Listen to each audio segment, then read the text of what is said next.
اللہ کے اذن سے کسی کو دے سکتا ہے. زندگی دی کہ نہیں دی, اللہ اکبر, مردہ زندہ کیا کہ نہیں کیا, اور یہ قرآن میں موجود ہے. اور ایک بات آپ سے اور عرض کر دوں, کبھی کبھی لوگ یہ بھی کہہ جاتے ہیں یار کوئی ولی کسی کے کچھ کام نہیں آئے گا. میں کہتا ہوں میرے عزیز, قرآن تو پڑھ, قرآن کی طرف توجہ تو کر. یہ 1857 کے بعد جو اختلافات رونما ہوئے, یہ جو فتنے فساد رونما ہوئے, خدا کے لیے ہندوستان والوں اس کی گندگی سے باہر آؤ, اس کی گندگی سے باہر نکلو, اس کی برائی سے باہر نکلو, اور اس طرف دیکھو جو ہمارے اسلاف کا عقیدہ, جو صحابہ کا عقیدہ, جو اہل بیت کا عقیدہ, جو ائمہ مجتہدین کا عقیدہ, جو ہمارے بزرگوں کا عقیدہ. اللہ اکبر. دیکھو قرآن کیا کہتا ہے, الاخلاء یومئذ بعضهم لبعض عدو متقین. اللہ قرآن میں فرماتا ہے کہ جتنے تمہارے گہرے دوست ہیں قیامت کے دن وہ تمہارے دشمن ہو جائیں گے,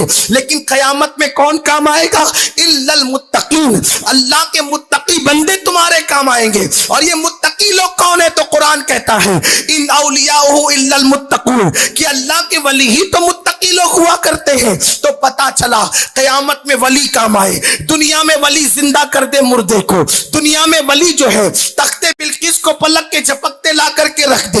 اللہ اللہ, جب وہ مردہ زندہ کر دے, جب وہ تخت بلقیس پلک کے جھپکتے لا کر رکھ دے, تو اللہ اکبر, یہ اولیاء کیا نہیں کر سکتے؟ خدا نے ان کو بڑی قوت دی, بڑی طاقت دی. تو اولیاء اللہ کی شان بڑی عظیم ہے. تو میں عرض یہ کر رہا تھا مسلمانوں, سرکار غریب نواز ہندوستان کی سرزمین پر تشریف لائے, اور آنے کے بعد آپ نے یہاں مردے بھی زندہ کیے, آپ نے یہاں لوگوں کے ساتھ سخاوت بھی فرمائی, آپ نے لوگوں کے ساتھ یہاں احسانات بھی فرمائے, پیغام انسانیت عطا کیا. غریب نواز فرماتے ہیں اللہ کا ولی کوئی نہیں ہو سکتا جب تک کہ دریا جیسی سخاوت پیدا نہ ہو جائے.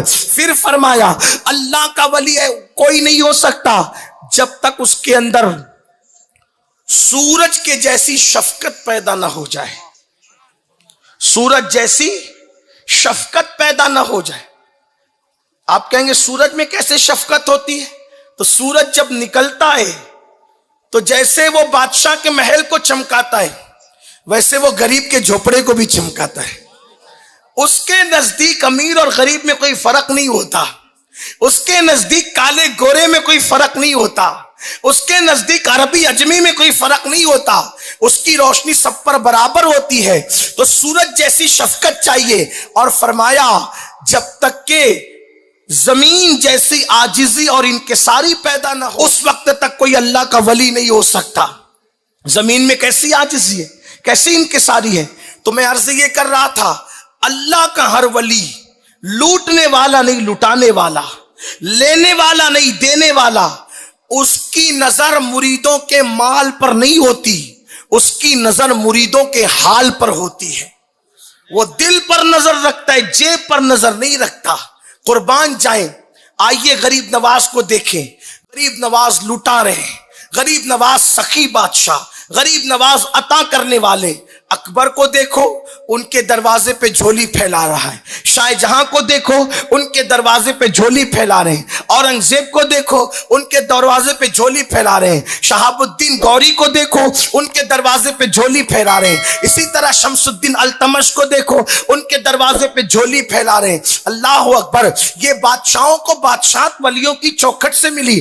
تو یہ نظریہ جو مسلمانوں کا آج کچھ نوجوان لڑکوں کا اسکول اور کالج پڑھ کر کے بن رہا ہے, ولی کچھ نہیں دے سکتے. میرے عزیز یہ اللہ کے دوست ہیں, ان کے بارے میں ایسی بکواس نہیں کرنا. میرے امام نے تو کہا حاکم حکیم داد و دوا دے یہ کچھ نہ دے. حاکم حکیم داد و دوا دے یہ کچھ نہ دے. مردود یہ مراد کس آیت خبر کی ہے؟